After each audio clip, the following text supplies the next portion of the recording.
Nous sommes là ce matin à l'invitation de Madame le ministre pour commémorer l'enseignant. Et nous sommes contents parce que pour la première fois dans son histoire, les EPL ont été conviés à la journée nationale de l'enseignant. Tout le mérite revient à Madame le ministre. Nous voulons dire qu'effectivement l'enseignant mérite d'être commémoré parce qu'il joue 3 rôles. L'enseignant peut être considéré comme un médecin, l'enseignant peut être considéré comme un prophète, l'enseignant peut être considéré comme un pasteur. Le pasteur parce que c'est l'enseignant qui paie ses brebis, qui paie les enfants, qui les amène vers des meilleurs pâturages. Le prophète parce que c'est l'enseignant qui prédit et qui peut concevoir l'avenir de l'apprenant, de l'enfant. Et le médecin comme étant celui-là qui guérit tout ce qui est comme tare sociale dans l'enfant. Donc l'enseignant en question, lorsqu'il est célébré dans notre pays, nous pensons que c'est quelque chose à applaudir, à féliciter. Et nous voulons donc dire pour cette occasion que nous sommes satisfaits, nous sommes contents pour avoir été conviés à cette cérémonie. Le rapport avec la messe ce matin, c'est qu'il faut rendre grâce à Dieu en toutes choses, disent les Écritures. Et nous pensons que l'enseignant doit se souvenir, et c'était une action de grâce, doit se souvenir des enseignants qui ont donné leur vie pour le métier qu'ils ont choisi, pour le sacerdoce qu'ils exercent tous les jours. Et nous avons en mémoire beaucoup d'enseignants qui ont perdu leur vie, comme Christ a perdu de sa vie pour donner naissance à une nouvelle vie. L'enseignant, c'est quelqu'un qui perd de sa vie, qu'il soit mort, qu'il soit vivant, mais il donne de sa vie et de ses moyens pour que le citoyen devienne affermi et, je vais dire, correctement formé. Merci. Au ministre de l'Éducation nationale et à son ministre délégué pour l'implication, pour tout l'investissement, pour toute la hargne qu'ils mettent pour pouvoir élever l'éducation nationale.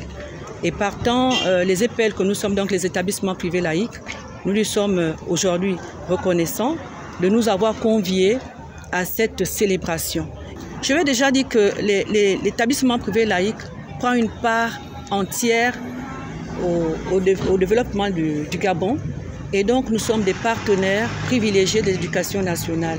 Nous sommes satisfaits parce que l'éducation nationale, aujourd'hui, nous reconnaît, nous associe à tout ce qui se fait. La preuve, aujourd'hui, nous sommes dans la journée qui commémore non seulement les enseignants qui nous ont quittés, mais également qui valorise les enseignants encore en fonction, même ceux qui sont à la retraite. Donc, nous ne pouvons que dire que nous sommes satisfaits et le souhait, c'est que davantage nous soyons impliqués dans tout ce qui se fait, qui se vit au quotidien au niveau du ministère de l'Éducation nationale en tant que partenaire. Je suis très gratitude parce que c'est la deuxième fois que nous célébrons conjointement, collectivement, la journée nationale de l'enseignant. Et merci d'être là.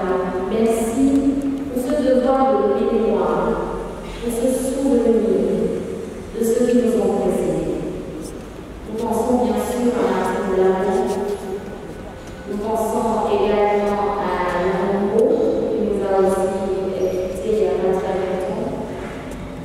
Au niveau de la classe 7 et du Sénat, c'est des figures emblématiques, tout à fait pour moi.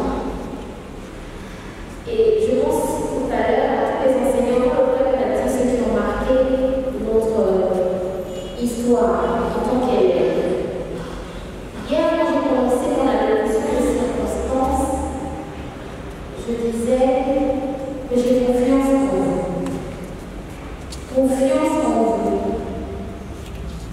Pour les valeurs cardinales que nous avons en partage.